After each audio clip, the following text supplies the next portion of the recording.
Dizer uma coisa, que essa mensagem nessa noite vai transformar a minha e a sua vida, porque a mensagem de Deus, quando ela é ministrada, ela tem que cumprir um propósito que está determinado no coração de Deus. E a Bíblia diz assim, Evangelho de Jesus segundo escreveu Mateus, capítulo de número 4, a partir do versículo de número 12 ao 17. Ele diz assim: ouvindo porém Jesus que João fora preso, retirou-se para a Galileia, e deixando Nazaré, foi morar em Cafarnaum, situada à beira-mar, nos confins de Zebulon e Naftali, para que se cumprisse o que fora dito por intermédio do profeta Isaías: terra de Zebulon, terra de Naftali, caminho do mar além do Jordão, Galileia dos gentios. Povo que jazia em trevas viu grande luz, e aos que viviam na região a sombra da morte resplandeceu-lhes a luz. Daí por diante passou Jesus a pregar e a dizer: arrependei-vos, porque está próximo o reino dos céus. Queridos, o Senhor, Ele tem uma mensagem para o nosso coração. A Bíblia tem uma mensagem para mim e para você nessa noite. E essa mensagem que o Senhor, Ele tem para as nossas vidas, ao longo dos séculos passou por tantas guerras, tantas lutas, foram tantos confrontos para tentar parar que essa mensagem não chegasse até nós nos dias de hoje. Mas o Senhor, o Deus de Israel, foi o Deus com grande poder e poder de sobra para garantir que essa mensagem chegasse até nós no dia de hoje. Mas essa mensagem que Deus tem para a nossa vida hoje é uma mensagem que requer uma resposta minha e sua nessa noite. Ou sim ou não. Ou eu aceito a mensagem de Deus, ou eu recuso a mensagem de Deus. Ou eu aceito os planos que Deus tem para a minha vida, ou eu recuso os planos que Deus tem para a minha vida. Ou eu firmo um compromisso com Deus, ou eu rejeito aquilo que é projeto, aquilo que é propósito de Deus para a minha vida. E essa mensagem, para chegar até nós, tantas pessoas padeceram. A mensagem diz, que nós lemos hoje, que o profeta João, ele foi preso. E você conhece essa história. Você conhece que a cabeça dele foi pedida, ele foi morto.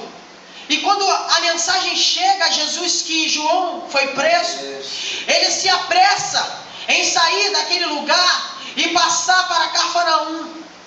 Ele chegar e fazer morada naquele lugar. E a partir daquele momento, um povo que jazia em trevas, que esperava a morte, que não tinha nenhuma expectativa, que não tinha nada para esperar, conheceu a mensagem do amor de Deus. Porque Deus é amor. A Bíblia diz que Deus é amor de tal maneira que Ele entrega o seu Filho unigênito por nós.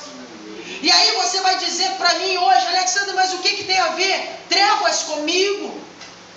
Esperar a morte comigo? E eu vou te dizer o pecado. Porque a Bíblia diz que todos pecaram, que todos foram destituídos da glória de Deus porque pecaram. Todos nós pecamos todos os dias. Pecamos quando dizemos não ao Senhor. Pecamos quando nós não aceitamos a direção de Deus. Pecamos quando nós falhamos com o nosso compromisso com Deus. Pecamos quando nós colocamos a nossa vontade em primeiro lugar e deixamos o Senhor. Pecamos quando nós pensamos em resolver tudo e esquecemos de consultar aquele que tem todo o poder na nossa vida. Então, a Bíblia diz que o Senhor, Ele tem um plano de amor. E o plano de amor passa pelo pecado da minha e da sua vida. E a Bíblia diz que o salário do pecado, o pagamento do pecado, como diz a sua versão, é a morte. Mas não é a morte de qualquer pessoa. Não é a morte de qualquer um. É a morte de um justo. Mas esse justo tem também que ser especial. E você sabe que esse justo se chama Jesus Cristo de Nazaré, que veio enviado por Deus, nasceu, cresceu, desenvolveu a sua vida, a sua adolescência, começou o seu ministério. E chegou o tempo dele se entregar na cruz pelo meu e pelo seu pecado. A morte foi o pagamento pela minha e pela sua vida. O compromisso de Cristo com a cruz foi a minha e a sua salvação, escrita, preparada, entregue, apresentada nos dias de hoje a mim e a você. E aí nós não entendemos, quando nós passamos algumas dificuldades, passamos alguns problemas, esquecemos de lembrar que o maior preço, o maior sacrifício, a maior dor, o maior sofrimento, alguém já passou. E esse alguém se chama Jesus. Jesus passou o maior sofrimento por mim e por você. E a sua mensagem era uma mensagem que apresentava luz, que apresentava mudança. A Bíblia, ela nos traz uma mensagem de um Deus que muda o quadro, que transforma história. A Bíblia diz no livro do profeta Ageu, no capítulo 2, ali no versículo 9, que a glória da segunda casa é maior do que a da primeira, porque diz o Senhor dos Exércitos assim. E quando ele diz que a mensagem dele é de transformação, é de mudança de vida, ele está dizendo para mim e para você que o quadro que nós estamos vivendo, que o quadro daqueles que vieram antes de nós viveram, não se comparam com a glória que está para ser revelada no grande dia do Senhor. E nós estamos vivendo um tempo que o nosso compromisso, ele tem sido esquecido, que a santidade tem sido deixada de lado, e esquecemos que Jesus está voltando. E Jesus está voltando para buscar uma igreja que esteja limpa, uma igreja que não tenha marcas, uma igreja que viva segundo a sua mensagem. Ei, calabaçai. E aí você pode olhar para mim e dizer: Alexandre, mas tu disse que Deus era amor, que mensagem é essa? Ei, o mesmo Deus que é o Deus de amor, é o Deus da verdade, é o Deus da santidade, é o Deus do compromisso, é o Deus que exorta quem ama, é o Deus que apacenta a quem ele tem responsabilidade em cuidar. É o mesmo Deus que chama atenção, mas é o mesmo Deus que abraça, é o mesmo Deus que é representado quando o filho resolve gastar tudo e viver a sua vida dissolutamente.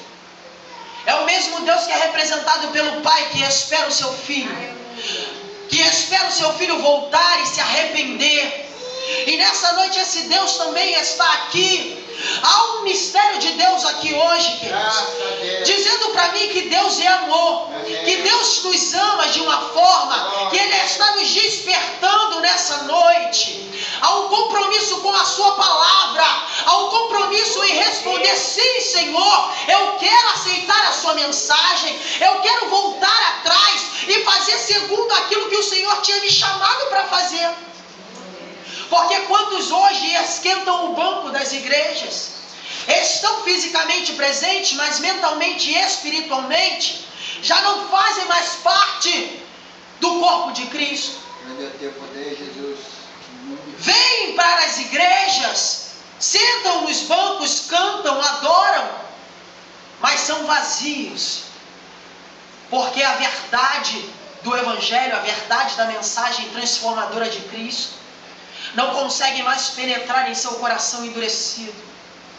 E quando eu olho para a cruz, eu vejo um Cristo que rompeu os paradigmas. Eu vejo um Cristo que transformou aquilo que era maldição em bênção para mim e para você. Eu vejo um Cristo que diz que aquela cruz não era o fim de tudo, mas era uma vírgula de uma nova história que estava sendo escrita na minha e na sua vida. Porque quando ele morre e ele ressuscita ao terceiro dia, ele está dizendo para mim e para você que ainda tem muito mais para fazer, que ainda tem uma história para ser escrita, e que aquilo que era como carta de dívida, aquilo que o adversário nos tinha como algo para nos acusar, para colocar sobre nós como pecado, foi rasgado na cruz. Ei, agora nós temos livre acesso ao Santo dos Santos. Nós não precisamos mais que um sacerdote venha intermediar a minha ligação com Deus. Você pode chegar diante de Deus e reconhecer precisa dele. A Bíblia diz que é necessário que eu diminua para que ele cresça.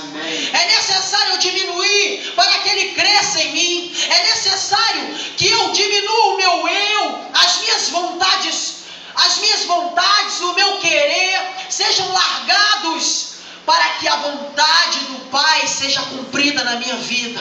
O Evangelho de Jesus, lá em Lucas, no capítulo 22, no versículo 42, se você pegar, você vai ver Jesus, quando estava no Getsemane, falando para Deus: Pai, se possível for, passe de mim este cálice, mas todavia se cumpra a tua vontade. Ei, Jesus era 100% homem e 100% Deus. Ele podia falar: Pai, eu não quero mais isso.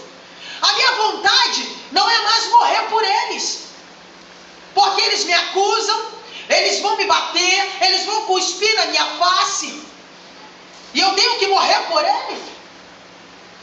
Mas Jesus, em vez disso, disse: Pai, cumpra a tua vontade. O compromisso de Jesus com a obra restauradora, salvadora de Deus, era maior do que o que ele passaria, era maior do que a sua agonia no Getsemane. A Bíblia relata que ele chegou ao ponto de transpirar sangue. Ele chegou ao ponto de tamanha agonia que os seus poros minavam sangue. Ei, será que a tua agonia, o teu problema é tão grande assim que você não pode suportar? Será que você vai olhar para mim e vai dizer: Alexandre, você não conhece a minha vida? Realmente eu não conheço. Mas eu vou te dizer uma coisa: nada do que você está passando é algo que você não possa suportar. Ainda que você não esteja suportando, Deus levanta alguém para te ajudar. A Bíblia diz que Jesus estava carregando a cruz, depois de ser açoitado, esbofeteado, ele foi cuspido, ele foi xingado, e estava machucado carregando uma cruz, que aproximadamente só a parte que ele levava, pesava em torno de 60 quilos mais ou menos. Uma pessoa machucada, ferida, não teria condições de carregar, e ele estava passando aquilo na pele como 100% homem. Tinha agonia, tinha dor, tinha sofrimento, mas ele não reclamou. E Deus, vendo que aquela carga para ele era algo que estava grande, não permitiu que ele carregasse sozinho, levantou alguém para carregar. E é nessa hora que aparece Simão Cirineu, que vem na minha e na sua vida e nos ajuda a suportar, nos ajuda a continuar, nos ajuda a caminhar. Ei, está difícil, mas Deus levanta o Cirineu na minha e na sua vida. Olha para esse irmão que está do teu lado e diz: você é o Cirineu na minha vida. Ei, o Cirineu vai ser levantado na minha e na sua vida quando nós já estamos com as nossas forças lá embaixo, quando nós não suportamos mais, que Deus vem e fala assim, como está lá em Isaías 41:13: não temas, porque eu sou contigo, eu te ajudo. Ei, é nessa hora que ele nos toma pela mão direita, ele diz que é conosco, envia o Cirineu para nos ajudar a carregar a nossa cruz, porque todos os dias precisamos carregar a nossa cruz. A Bíblia diz: quem quiser vir após mim, negue-se a si mesmo, ou seja, abra mão das suas vontades, do seu querer, das suas formas de pensar, e tome a sua cruz e siga-me. Amém. Ei, seguir a Jesus é uma decisão corajosa. Abrir mão do pecado todos os dias é uma decisão corajosa. Aceitar a mensagem de Cristo todos os dias é dizer para o pecado: ei, pecado na minha vida não. É dizer para todos os dias, para a tentação, que você vai continuar firme no propósito que Deus tem para mim e para a sua vida. Ah, mas é difícil, Alexandre. Às vezes nós olhamos e achamos até impossível. Mas aí eu me lembro que está escrito em Lucas 1:37, que Ele é o Deus do impossível para todas as suas promessas. Se tem promessa de Deus na tua vida, se você foi chamado, se você foi escolhido para algo que Deus tem na minha e na sua vida, ei, não se preocupa não. Aos teus olhos parece que nada está acontecendo, aos teus olhos parece que a cruz é mais pesada te dizer uma coisa: Cirineu está sendo levantado nessa noite para a tua vida, para te ajudar a continuar. Jesus está tomando a tua mão hoje e está dizendo: continua, continua, porque a mensagem que eu guardei até hoje para você é maior do que você está passando, é maior do que você está vivendo. As tribulações do tempo presente não vão se comparar com a glória de Deus que está para ser revelada. Em Apocalipse diz: ao que vencer será dado o direito de alcançar a coroa. Só alcança a vitória, só vai subir, só vai se encontrar com o Cordeiro aquele que perseverar até o fim. O reino de Deus é tomada força. E quando ele fala que é tomada força, é dia após dia vencendo as batalhas, derrubando os gigantes, é aceitando a mensagem de Cristo, é olhando para a cruz, é dizendo: eu tenho um compromisso com a cruz, eu tenho um compromisso com a mensagem que o Senhor entregou na cruz. E quando eu olho para a cruz, eu vejo tantas mensagens. Eu vejo mensagem de perseverança, eu vejo mensagem de amor, eu vejo uma mensagem de perdão, eu vejo uma mensagem de restauração. Ei, eu vejo uma mensagem de consumação dos planos que Deus tem para mim e para a tua vida. Quando ele diz: está consumado, ele estava dizendo: Pai, a obra salvadora, a obra redentora dos teus filhos foi consumada. Agora eles têm livre acesso ao seu perdão. Eles têm livre acesso a escolher o que eles querem hoje, dizer sim ou dizer não. Mas temos vivido um tempo que a mensagem da cruz não é mais pregada. Falar em pecado nas igrejas não lota mais igreja, não atrai mais o povo. Mas se nós não falarmos no pecado, se nós não falarmos na cruz, como vamos entender que precisamos todos os dias chegar diante de Deus e falar: Senhor, perdão, porque eu pequei muitas vezes nesse dia contra a tua santidade, eu pequei contra o Senhor, porque pecamos quando pensamos, quando agimos, quando deixamos de fazer aquilo que Deus tem proposto. E não há ninguém que possa chegar diante de Deus e falar: Pai, eu não tenho pecado, eu nunca pequei, eu nunca fiz isso. A Bíblia diz que ele procurou um justo sequer para se colocar na brecha, e não encontrou ninguém. Mas o Senhor, Ele nos transporta, Ele nos transforma, Ele tira todo o lamaçal, tudo aquilo que nos prende, as nossas lutas, as nossas enfermidades, as nossas situações presentes, e nos leva para um quadro diferente. A sua mensagem traz transformação de conduta, de vida, traz modificação no quadro da nossa história. Porque o dia que essa mensagem parar de transformar, o dia que Jesus parar de transformar através da tua palavra, eu não sei o que será de nós, eu não sei o que será da minha e da sua vida. Temos recebido de Deus tantas coisas, mas não temos tido capacidade de reconhecer que em tudo que Deus tem feito, em tudo que Ele é, em tudo que Ele representa nas nossas vidas, que nós somos gratos, reclamamos mais do que agradecemos.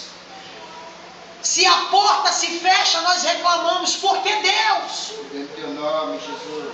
Se caímos enfermos, já reclamamos: Deus, mas eu faço a tua obra, eu sou justo.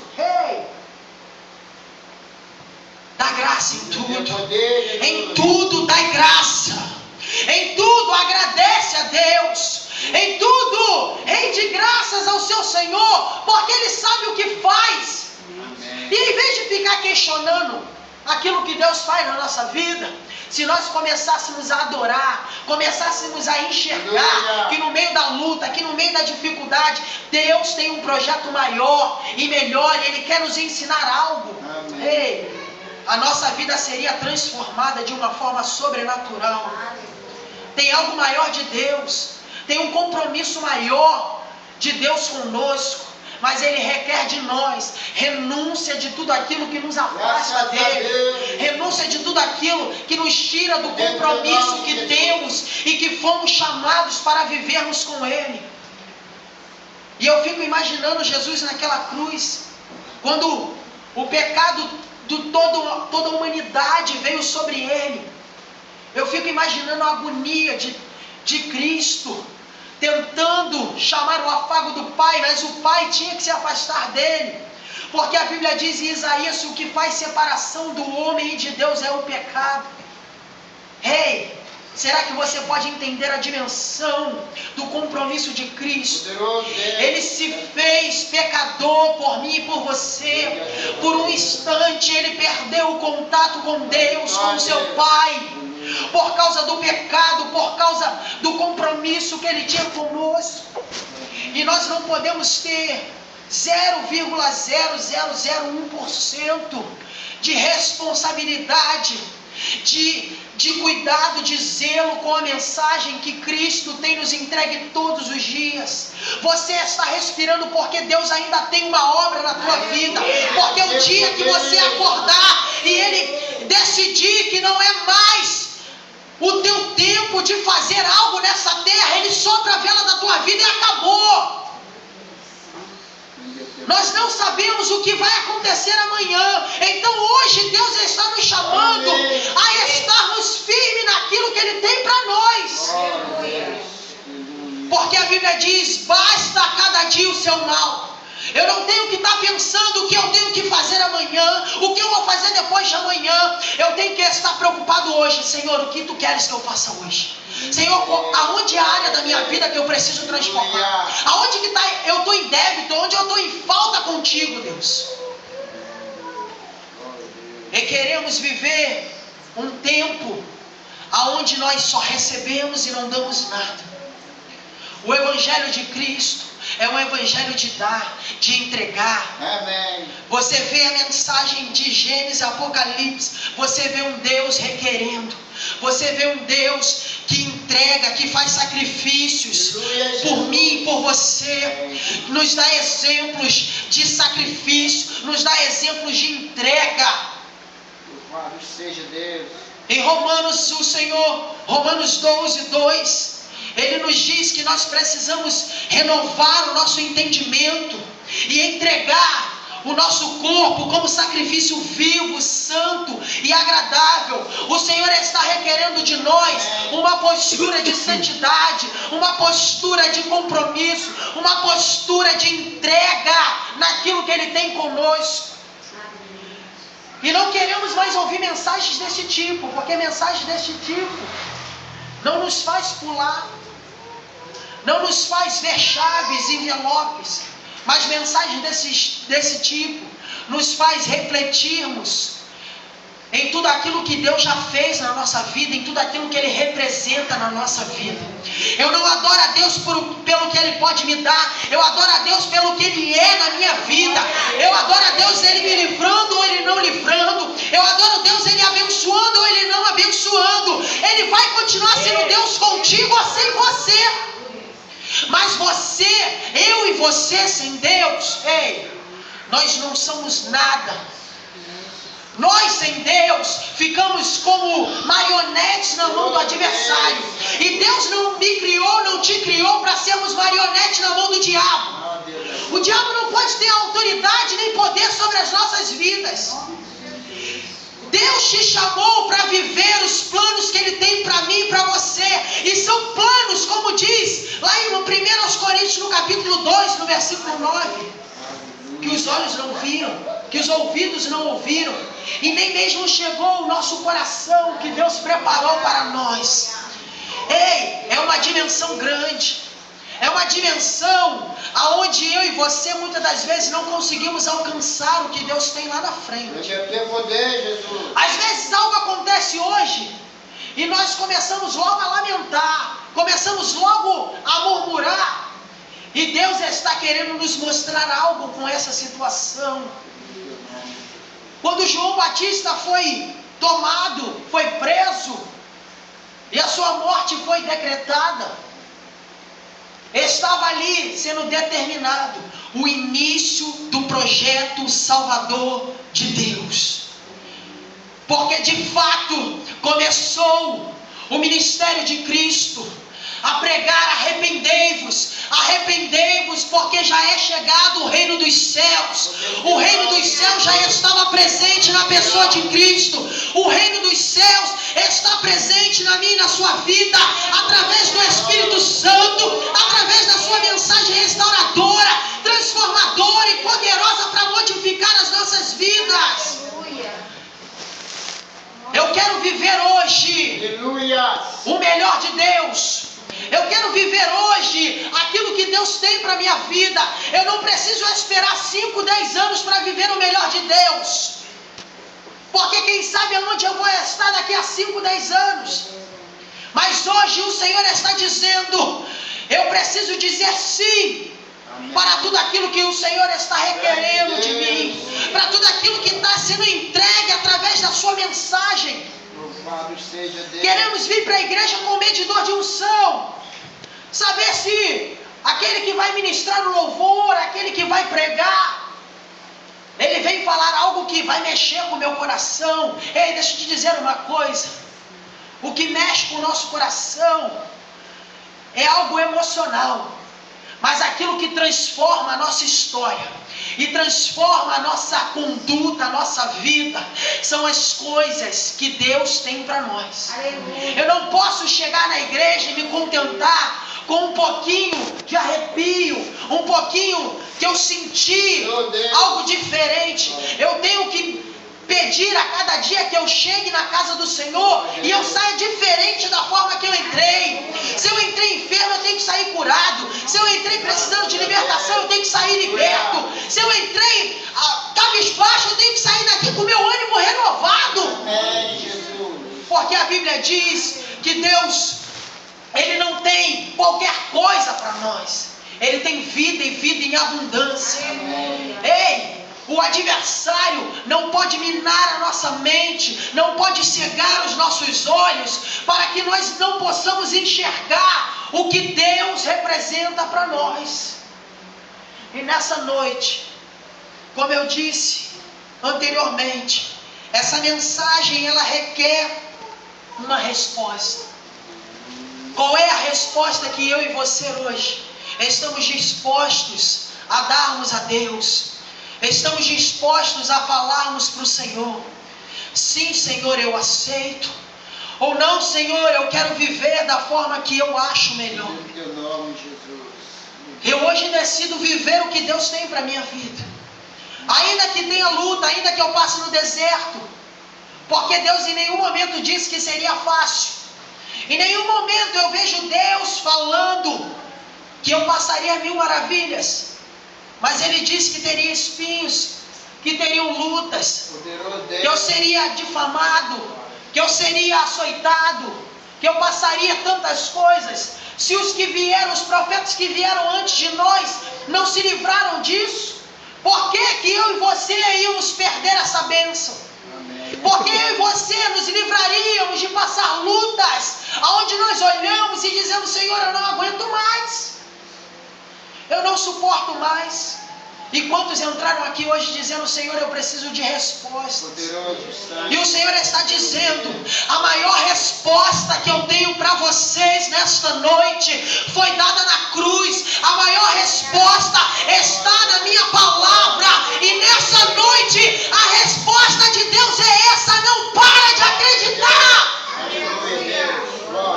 Não para de crer naquilo que Deus tem preparado. Xarabacalabaçou. Porque o que Deus tem, queridos, as pessoas vão até olhar e não vão entender o que Deus vai fazer na minha e na sua vida. Quem sabe o teu vizinho vai olhar a tua situação e vai dizer: mas é crente, por que está passando isso aí? É porque o Senhor, Ele está te lapidando. Porque o vaso, ele só fica pronto depois que ele passa por todos os processos. ele tem que ser pisado, ele tem que ser levado na água, no fogo, ele tem que ser moldado pelo olheiro, para que ele fique um vaso perfeito, aonde Deus possa derramar a sua unção, e essa unção não vaze, não penetre as rachaduras, nada, mas que essa unção só transborde pelo alto, pela boca do vaso, porque Deus te chamou para exalar unção, para seguir e fazer aquilo que Ele nos ungiu. A Bíblia diz em Isaías 61, porque Ele nos ungiu para pregar boas novas, para pôr em liberdade os cativos, para curar os enfermos. Ele nos chamou para vencer os gigantes, para ultrapassar muralhas. E ninguém vence gigante se não matar primeiro o leão, não matar primeiro o urso. Porque o urso e o leão, para mim e para você, são as pequenas afrontas do nosso dia a dia, são os pequenos intempéries do nosso dia a dia, são as pequenas dificuldades no nosso trabalho, são as pequenas dificuldades financeiras, familiares. São essas pequenas coisas que representam o urso e o leão. Se nós não conseguirmos administrar e matarmos esses ursos e esses leões, como é que vamos alcançar a preparação para matar os gigantes que se levantarão na nossa caminhada? Ou será que vamos fazer como Elias, que fez aquilo que Deus não mandou ele fazer, entrou na caverna? Porque eu já ouvi tanta gente dizendo que caverna, todos nós temos um tempo de caverna, isso é mentira do diabo. Crente não foi feito para viver em caverna. Porque Deus chamou Elias por 2 vezes: o que fazes tu aí, nesta caverna? Meu Deus. Se Deus perguntou para ele: o que tu está fazendo aí, rapaz? Tu está achando que tu é o último biscoito do pacote? Que tu é o último dos profetas da terra? Deixa eu te lembrar uma coisa, rapaz. Tem 7.000 que ainda não se dobraram. Você está achando que você é o único que passa a luta? Será que você que está aqui hoje acha que você é o único que tem lutas difíceis? Então eu vou te dizer uma coisa: a hora que você quiser, vamos marcar, vamos no hospital mais próximo da sua casa, e você só anda pelo corredor, e aí tu vai olhar e vai dizer para mim: a minha luta nem se compara. Ainda existem 7.000 que não se corrompem, que não desistem. Ainda existem aqueles que no meio da prova, da dificuldade, não param. Acreditam que o melhor de Deus ainda está por vir. Aliás, o melhor de Deus já veio. Jesus Cristo, quando morreu na cruz e mudou a minha e a tua história. Glória a Deus. A morada preparada por Deus para que eu e você possamos alcançar, essa sim ainda está por vir. Mas o melhor de Deus já veio. E se o melhor de Deus já veio, não é possível que a minha luta possa ofuscar o brilho do sacrifício de Cristo. Não pode ofuscar o brilho da obra amorosa de um Pai que zela por nós. Não é possível que a minha fé esteja tão pequena que ela não possa mover as montanhas que nos param. Porque a Bíblia diz: se tivermos fé do tamanho de um grão de mostarda, e a semente de mostarda é muito pequena, olharíamos para o monte e determinaríamos, e ele se moveria, lançaria-se no mar. O Senhor, Ele não requer muito de nós. Ele requer o nosso coração, a nossa entrega, a nossa vida em santidade, em compromisso. E o que é isso diante de um Deus que deu o seu Filho para morrer por nós numa cruz? O que é isso diante de um Pai que olha para nós todos os dias e diz: não temas, eu vou te ajudar, filho. A tua guerra é minha guerra, o teu problema é meu problema. O que é isso?